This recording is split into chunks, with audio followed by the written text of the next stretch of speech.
L-intervista ser tiġi mwassla lilkom minn Beauty Wisdom tal-Fgura għal aħjar prodotti u trattamenti ta' sbuħija.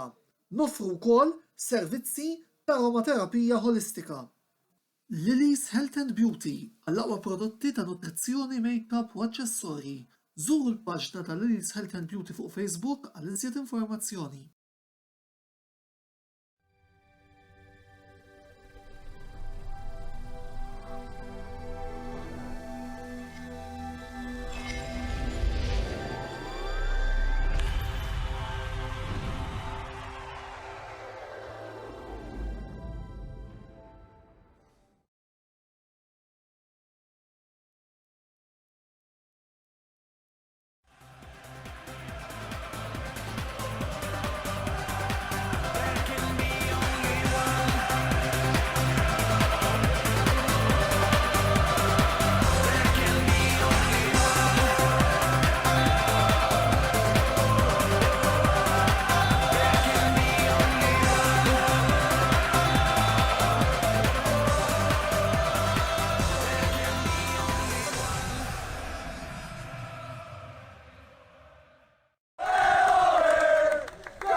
Antonello Bressanilkom jilqakom għall-10 episodju mis-sensiela l-intervista. Realtà li se nkunu din niddiskutu fil-programm ta' din il-ġimgħa dik tal-Kampjonat Nazzjonali Amatorjali, it-tielet saf tal-futbol lokali li ntemna s-sibt li għadda bluqa St. Andrews jirbħu dan il-kampjonat. Il-klip tal-bidu kienu maċċ żgħir min-naħa ta' Antonello Sports Blog l-Champions li nifirħulhom ta' dan is-suċċess miksub bħalma nifirħu wkoll li tliet timijiet l-oħra li ġew promossi li kienu Mġar United u Melita li rebħu s-sezzjonijiet rispettivi tagħhom flimkien ma' Luqa St. Andrews. Il-Rabat Ajax li telgħu mill-playoffs li saru bejn it-timijiet li spiċċaw it-tieni, it-tielet u r-raba' is-sezzjonijiet rispettivi tagħhom. Il-panel tal-lum ser tagħti spazju lil protagonisti ta' dan il-kampjonat u fil-fatt illejla ser jkollna rappreżentant minn kull klabb illi rebaħ is-sezzjoni tiegħu u eventwalment tlab il-playoff sarb tal-kampjonat matul dawn l-aħħar ġranet. Għal dan il-għan il-lejla il-panel ser ikolli l-scorers ta' 3 goals deċiżivi fil-fażi tal-playoffs, l-attakkant Keith Vella ta' Luqa St. Andrews, kaptan ta' Melita Jean-Pierre Attard u il-coach ta' Mġar United Patrick Kurmi. L-introduzzjonijiet ser jifqwaw. Nibdaw l-intervista tal-lejla u nagħtu l-kelma lill protagonisti prinċipali u naraw ftit x'għandhom xi jgħidulna fuq l-ewwel staġun tal-Kampjonat Nazzjonali Amatorjali. Keith, l-ewwel nett nifraħ lilek li sħabek u l-kumplament tal-klan Luqi għar-rebħ tal-kampjonat. Tajjeb ngħidu li Luqa St. Andrews irnexxielkom tikkwalifikaw għall-playoffs minkejja li kellkom grupp bilanċjat ħafna fil-konfront tal-gruppi l-oħra li kien hemm. X'kien is-sigriet ta' dan is-suċċess anke fid-dawl ta' diversi problemi relatati mal-pandemija li kellkom fl-iskwadra matul dan l-istaġun? Suċċess kien mertu ta' tim li żammejna maqdin, ma kibret l-rasu bħal li naħer minn dak minn ħadd ieħor, coach żamna maqdin ħafna. Il-Kumitat kien viċin tagħna wkoll li jkun kważi kull jum il-ground, bil-President dejjem ground mit-tnejn sas-sibt bil-logħba. Għadha li kien bej tim waslet biex ħana dan it-tragward. Għamin nistennu wkoll anke fid-dawl tal-fatt li dawn kienu fil-grupp tagħkom il-promozzjoni ta' Rabat Ajax li wkoll nixtieq nifirħilhom bħalma wkoll lilkom it-timijiet li tlajtu bħala champions. Keith, ma nafx hekk tixtieq forsi tgħaddi sentenza jew tnej fuq ir-Rabat ġala darba dawn kienu fis-sezzjoni tagħkom. Fil-grupp tagħna apparti dak naħseb ir-Rabat kien jilgħab l-aħjar logħb. Fatt l-unika telfa li tlifna fil-grupp tagħna huwa kontra r-Rabat stess. U kellhom coach bravu. Naħseb kien ħaqhom għallhom jilagħbu, kellhom ċertu logħbi li setgħu jrebħuhom u ġew draw. Jew tilfu ma bqija rebħu l-playoff ta' il-final mertament.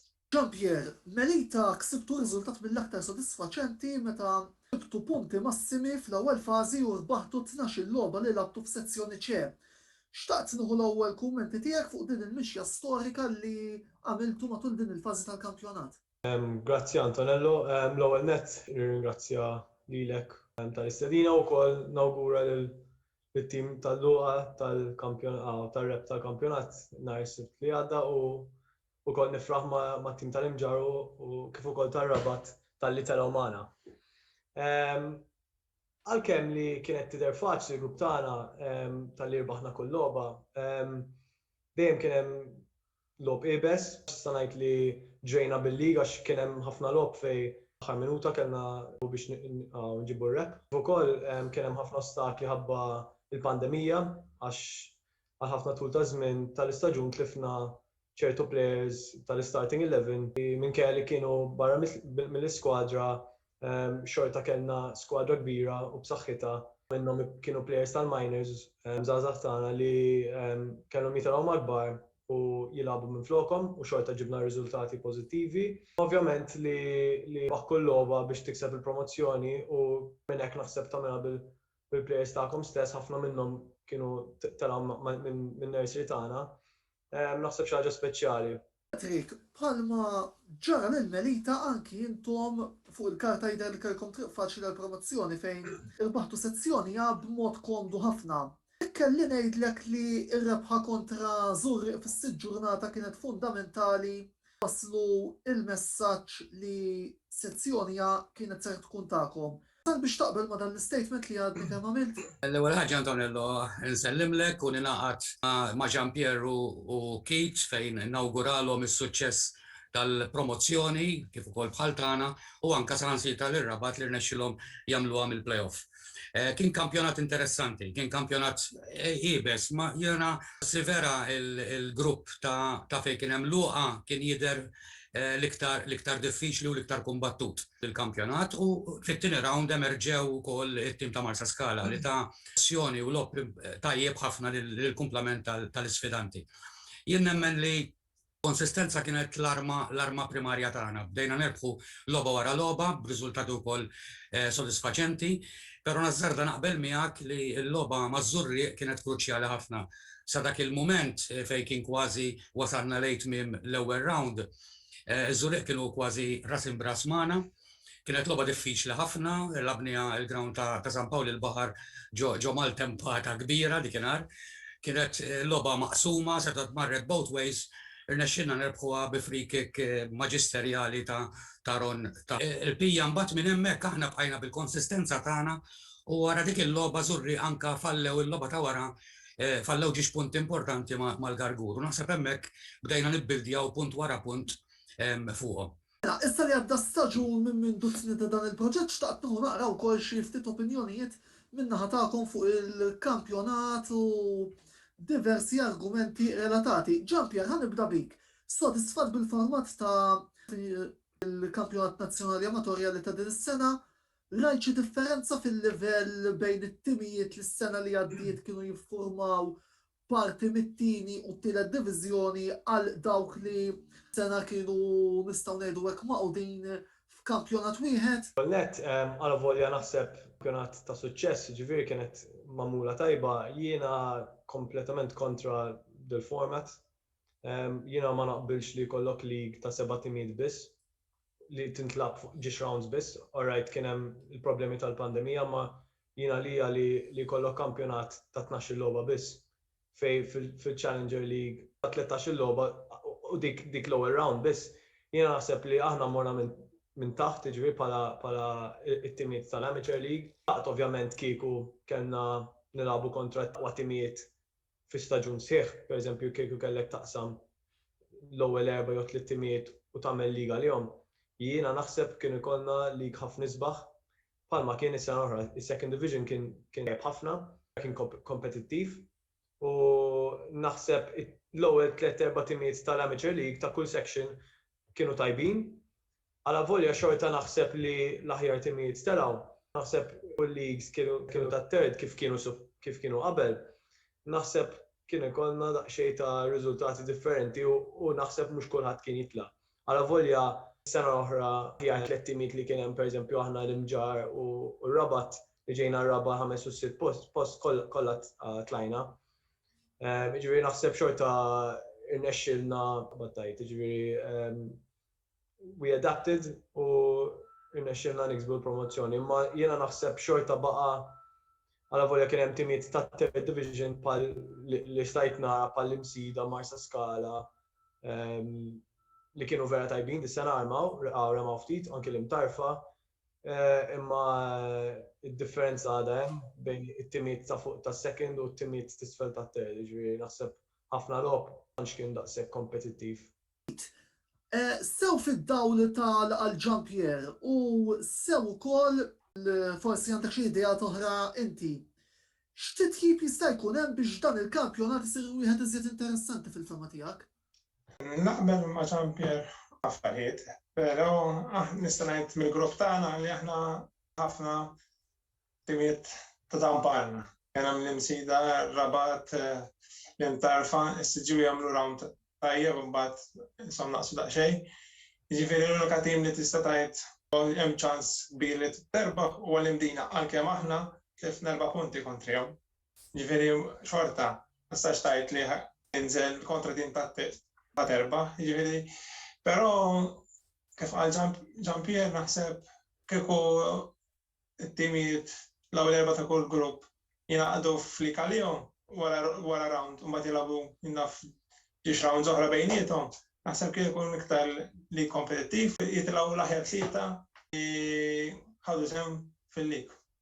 Iktar ma naqbilx ukoll li tim li tela ma jitlax promos dirett, jitilgħu play-off imqar fil-fema tiegħi ma' tim li ħajaqa' mill-first. Għax ir-raba' tħaqqhom jitilgħu, però li dis-sena jaqgħu 5 mill-first u jitilgħu 4 mis-second u third jida xejn fars għalija wkoll. Forsi mill-esperjenza tiegħek ma nafx tixtieq xi żżid xi ħaġa ma li qed jgħidu Jean-Pierre u Keith. Il-punti li semmew ma validissimi. Rridu nżommu ġo moħħna wkoll li kieku il-kampjonat li parteċipajna fih kien bi 3 rounds kienet taf tkun storja differenti, fis-sens li kien ikun hemm iktar logħob. Naqbel perfettament ma' Ġan għaliex tilab kampjonat b'14 logħba hija naqra qasira. Però mbagħad wieħed irid iżomm ukoll ġo moħħu li apparti kampjonat u kif qed ngħid kieku ma kienniex il-problema tal-COVID kien ikun bi 3 rounds, hemm ukoll inizjattiva tajba min-naħa tal-MFA li introduċiet il-trophy Amateur League, l-Amateur Cup, hemm is-Super Cup ukoll, u anka it-tip ta' playoffs kif ġew attribwiti. Naħseb il-fatt li it-tielet u r-raba' intlabu dawk il-playoffs kien hemm ukoll interess anka lejn l-aħħar ta' kull sezzjoni li tim jibqa' attiv jidħol fil-pożizzjoni tal-playoffs. Ukoll ngħidu li ir-Rabat spiċċaw puntu r-raba' fil-grupp B li fih kien hemm Nintendus. Biss Petr ħanerġa' ndur naqra għalik. Kemm taħseb illi fl-aħħar mill-aħħar qed jingħata każ billejn din ir-realtà, speċjalment min-naħa tal-assoċjazzjoni? Din naħseb kienet inizjattiva biex ngħidlek ġdida, kompletament ġdida, hija naħseb viżjoni min-naħa tal-MFA, min-naħa tal-presidenza attwali li jagħmlu dak tip ta' format. Ovvjament, l-ixju tal-COVID nerġa' ngħid ħarbtet naqra il-ħsibijiet u l-pjanijiet għaliex anke Keith semma il-5 li sejħaw mill-first, to be honest ma nafx se jiġri s-sena d-diela meta il-klassifiċi partikolari tal-Premier nafu li minn 16 irid jiġi 14, l-14 il-tim irid jibqa' stabbli issa fil-Challenge League u allura mbagħad mis-sena d-diela suppost id-diviżjonijiet jieħdu x-xejra tagħhom. Jiena naħseb impetus mill-MFA ingħata f'dan il-kampjonat. Meta tqis li ħafna clubs li kienu jillimitaw fit-tieni diviżjoni u din is-sena jien personalment almenu rajt ħafna mhux avvanzi kemm mill-livell tekniku, kemm mill-livell ta' coaching, ċerti timijiet għamlu dak l-avvanz. Il-fatt li m'għandekx relegazzjoni you relax a bit. Però naħseb kulħadd ta' x'joffri kien hemm timijiet li introduċew ħafna żgħażagħ li dan huwa żgur punt pożittiv ukoll. Jekk ikolli nikkritika xi ħaġa li naħseb kulħadd se jaqbel miegħi ta' minn lab f'dan il-kampjonat. Ikolli ngħidha però li tilab fis-6 u fis-7 ta' filgħaxija ġo grounds kważi mitfijin hija problema. U hawnhekk l-MFA fej forsi tista' tinvesti ftit ieħor, nifhem forsi l-ispejjeż li jkollhom il-clubs, primarjament iż-żewġ grounds tas-Centenary u l-Ħamrun, iż-żewġ grounds l-oħra li ntlabu il-partiti fihom. Hemm l-ispejjeż minħabba l-lobjiet fid-dawla artifiċjali, però li tilab logħba. It's not fair, irrelevanti fl-ma diviżjoni jekk tilab logħba kważi fid-dlam ċappa. Tajb ukoll ngħidu għalfin tal-kronika li ż-żewġ grounds imsemmija huma dan il-ground li appuntu qed intaraw fuq l-isfond, il-Luxor Stadium kif ukoll il-ground tas-Sirens ġewwa San Pawl il-Baħar. Grazzi Patrick, immorru issa waqfa qasira ta' reklami jibqgħu magħna il għaliex id-dibattitu ser ikompli appuntu wara dan. Beauty Wisdom tal-Żgura għal aħjar prodotti u trattamenti ta' żbuħija. Nofru wkoll servizzi ta' aromaterapija holistika. Lily's Health and Beauty għall-aqwa prodotti ta' nutrizzjoni, make-up u aċċessorji. Żuru l-paġna ta' Lily's Health and Beauty fuq Facebook għal iżjed informazzjoni. Merħba lura għal programm l-intervista, grazzi lill-sponsors tagħna u nistednukom biex tużaw is-servizzi tagħhom għaliex indirettament tkunu qegħdin tgħinu n-netwerk ta' Antonello Sports Blog biex ikompli wkoll jikber. Infakrukom li llum qegħdin niddiskutu l-Kampjonat Nazzjonali Amatorjali flimkien ma' Kate Vella, Pleta Luqa St. Andrews, Gianpierre Attart, kaptan ta' Melita u Petri Kurmi, il-coach ta' Mġar United.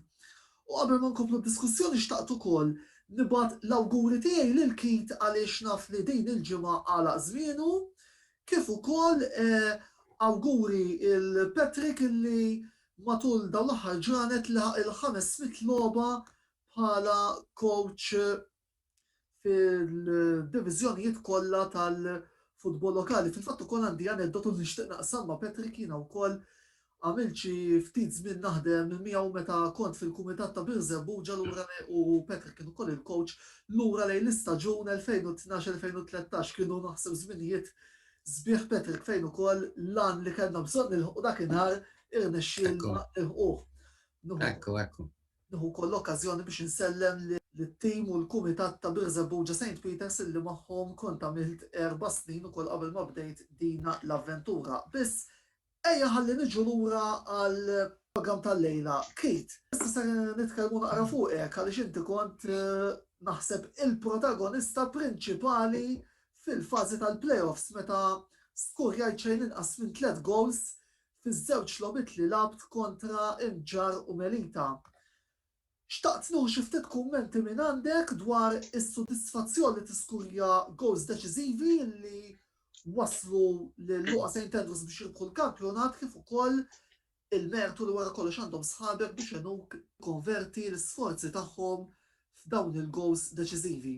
Għandi l-onur li inti l-ħalluqa jieħu dan it-tragward bil-goals li skurajtina minix l-aħħar 3 logħbiet 4 ma kontx nilgħab fil-pożizzjoni naturali tiegħi, jiena proprja nilgħab difensur ċentrali jew laterali u l-coach Edmond Lufi rrit li jipprova nifidel fin-nofs u minn hemmhekk bdejt nagħti spinta lit-tim li tajjeb ngħid li huwa wieħed mill-iktar players ta' esperjenza li hemm f'dak it-tim. Skurajt l penalties, rebħhom sħabi, mhux jien, mhux bil-merti tiegħi. Jiena ġast kemm għamilt dak id-dover ta' plejer, niskurja. Ġifieri mort fuq il-ballun u ħsibt nagħti t-tazza lil ħalluqa. Irbaħna ġiex logħbiet u wasalna għat-tragward li ma kienx l-għan prinċipali, l-għan kien li nitilgħu u ċampionship bħala bonus. Ġifieri li end il-klab jilħaq dan it-tragward huwa sodisfaċenti għalija. Tajjeb ngħid li wkoll din ma kienx l-ewwel promotion tiegħi bħala plejer, ma l-ewwel waħda bħala champion. Patrick, mill-players li rajt inti f'dan il-kampjonat ta' din is-sena, taħseb li hemm xi plejer lokali li fil-futur kapaċi narawh jagħmilha f'livelli iżjed għoljin, forsi fil-Premier jew għalfejn le, fit-tim nazzjonali Malti? Ħanajlek Antonello, fil-fatt diġà ċermajt għaliha. Din is-sena peress li kien kampjonat immiksjat biex ninsejħulu hekk bejn timijiet stabiliti flex second division u t-timijiet fit-third division. Il-fatt li ma kienx hemm relegazzjoni, dawk it-timijiet li forsi l-ambizzjoni tagħhom ma kienx ta' promozzjoni jew matul il-kampjonat irrealizzaw li se tkun diffiċli promozzjoni, marru u għamlu sew introduċew ħafna żgħażagħ. Jien min-naħa taż-żgħażagħ li rajt fis-sezzjoni tagħna u fil-ftit logħbiet li rajt f'sezzjonijiet oħra, jidher li hemm ċertu ammont ta' żgħażagħ li jekk jibqgħu jaħdmu bis-serjetà jitfgħu rashom hemm iva għaliex le jistgħu jikbru fihom infushom. Aħna wkoll bħala mġar introduċejna xi żgħażagħ promettenti ħafna dan l-istaġun u nisperaw ikomplu jikbru fihom infushom biex apparti l-ħolma tagħhom u anke tal-klabb ikunu jistgħu u jaspiraw għal pożizzjonijiet għolja fil-karriera tagħhom. Pier, tajjeb li wieħed jinnota li minkejja d-dominju fis-sezzjoni tagħkom kienu 12 plejer li rnexxielhom isibu x-xibka matul dan l-istaġun għall-Melita b'Karl Moħnani jkun it-top scorer b'6 goals. Taqbel miegħi jekk ngħid li s-suċċess ta' Melita kien is-suċċess tal-kollettiv? Ċertament, aħna ma nistax ngħidu li kellna plejer wieħed jew grupp ta' plejers li strajna fuqhom biex nitilgħu. Definitament kien hemm grupp sħiħ, kif qed inti kien hemm xi 12 scorer, il-goals kienu ġejjin minn kullum kien. Qabel ukoll kien hemm ċertu żmien fejn kellna plejers esperjenza li kienu li ma setgħux jilagħbu ħabba l-pandemija, ħafna żgħażagħ li bdew jitilgħu mal-kbar. Imma ovvjament nixtieq nawgura lil Karl li spiċċa bħala top scorer tagħna, għandu 18-il sena naħseb, u bħalu hemm plejers oħrajn bħal Matthew De Battista u Luciano Camilleri għadhom żgħażagħ 17-18 years old li l-aħjar plejers li kellna dis-sena u bħalhom hemm ħafna plejers oħra li tilgħin minn nursery tagħna qed naħdmu ħafna fl-aspett tal-klabb tagħna mingħajr it-tfal u żgħażagħ aħna ma tantx nistgħu nkomplu sejrin hekk, jiġifieri aħna nemmnu ħafna fit-tfal tagħna u nixtieq li nkomplu sejrin hekk anki fl-għoliet fil-livelli iktar għoli ġifieri bħal Challenger League issa li ġej. U qed nitkellmu fuq l-istaġun li għadda tajjeb illi nisimgħu minn għandkom x'inhuma l-ambizzjonijiet sew tagħkom personali kif ukoll dawk tal-klabb tagħkom għall-istaġun li ġej. Nimmaġina li l-ewwel objettiv huwa li tippruvaw issalvaw u żommu postkom fil-kampjonat BOV Challenge tal-istaġun 2021-22 biss ħalli nuħu naqra round minn għandkom u nisma' naqra x'għandkom xi tgħidu fuq din id-domanda li tfajt. Ħanibda bik, Patrick. Mela, bla dubju jekk nitkellmu fuq l-aspett personali, sena d-dieħla ovvjament ħanibqa' ma' Mġar United. U kif semmejt inti tilħaq il-500 logħba ifisser li jkollok madwar 30 sena, 32 sena kif għandi jien fil-ambitu ta' futbol. Ġifieri storja twila, triq twila u waslet ukoll biex tintemm. Inħoss li fadal li x'nofri, il-verità, sakemm il-mulej it-tini s-saħħa fiżika beħseb neqpa' naħdem. Minnaħa ta' klabb l-ewwel sena f'diviżjoni superjuri u l-ewwel sena pratikament tal-imġar li rnexxilhom jitilgħu fiċ-Challenge League l-ex First Division, żgur ħansibu dawk id-diffikultajiet li jsib kulħadd. Però iċ-challenge tagħna u li nippruvaw mill-aħjar li nistgħu li nsaħħu l-iskwadra, nsaħħu t-tim. Il-fatt li issa minn flok foreigner wieħed jista' jkollna 4 u jilagħbu 3 tiġa plus, għaliex nemmen li jekk jirnexxinna nazzekkaw dawk it-3 jew 4 foreigners li ħajtuna spinta forsi b'żewġ akkwisti lokali, it-tim jista' jkun aktar kompetittiv. Però nerġa' ngħid l-ewwel sena ta' tim li jitla f'diviżjoni superjuri tkun bla dubju l-iktar sena diffiċli. Jekk jirnexxinna nelbu dan l-ostaklu u s-sena d-dieħla jirnexxinna nżommu f'dik id-diviżjoni mbagħad minn hemm bniedem ikun jista' jippjana l-futur.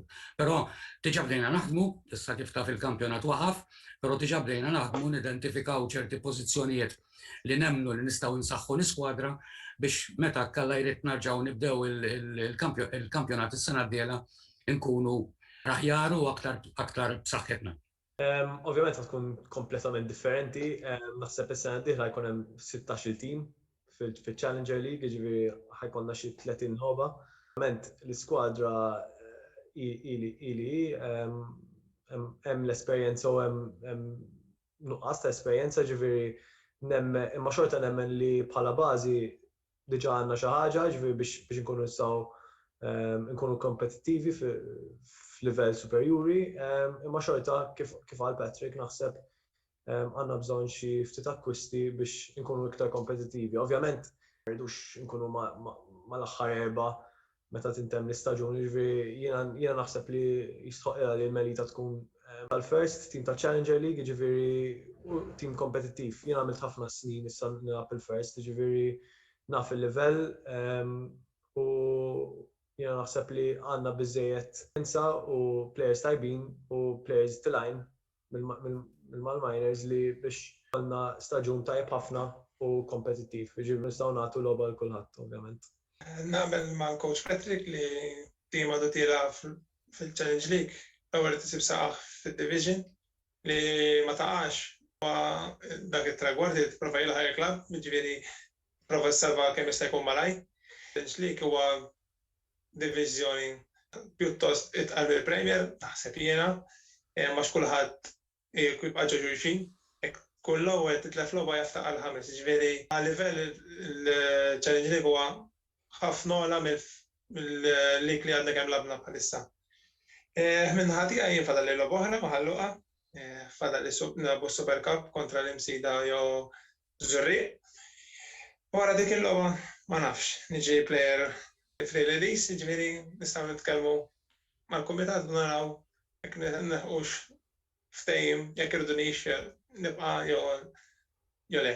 Imma jiena għandi ħsieb li jekk ikun irridu bħala kumitat u coach jiena nibqa' hemmhekk. Dik kienet l-intervista li kellna din il-ġimgħa għal dan il-għan nixtieq ngħid grazzi lil Kit, Gianpiero u Patrick talli aċċettaw l-istedina li jieħdu sem fil-programm tal-lejla. Grazzi wkoll tmur lill-assistent tal-produzzjoni Mark Xkembri li flimkien miegħu ħejjejna d-domandi illi saqsejna lill-mistednin, kif ukoll grazzi tmur lill-sponsors tagħna li huma Beauty Wisdom tal-Fgura, l-aħjar prodotti u trattamenti ta' sbuħija, noffru wkoll servizzi ta' aromaterapija holistika, kif ukoll il-Lily's Health and Beauty għall-aħjar prodotti ta' nutrizzjoni, make-up u aċċessorji. Żuru l-paġna ta' Lily's Health and Beauty fuq Facebook għal iżjed informazzjoni.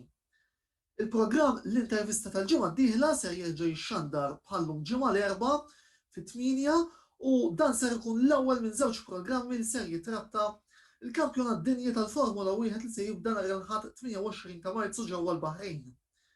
Fil-programm ta' il-ġimgħa d-dieħla ser nitkellmu fuq il-ġlieda tar-rebħ tal-kampjonat li tinvolvi lil Mercedes u lil Red Bull Honda, kif ukoll ser niddiskutu l-ambizzjonijiet tat-tim tal-Williams sal dan l-istaġun. Għalissa nifqu għaw. Antonello Bera jselmilkom, jirringrazzjakom tal-li segwejtu dan il-programm u jfakkarkom biex tkomplu segwu l-kontenut kollu li qed joħroġ min-netwerk ta' Antonello Sports Blog li d-dettalji tiegħu tistgħu tarawhom ukoll f'tar fis-sigla finali. Sakemm nerġgħu niltaqgħu il-ġimgħa d-dieħla ħudu ħsieb.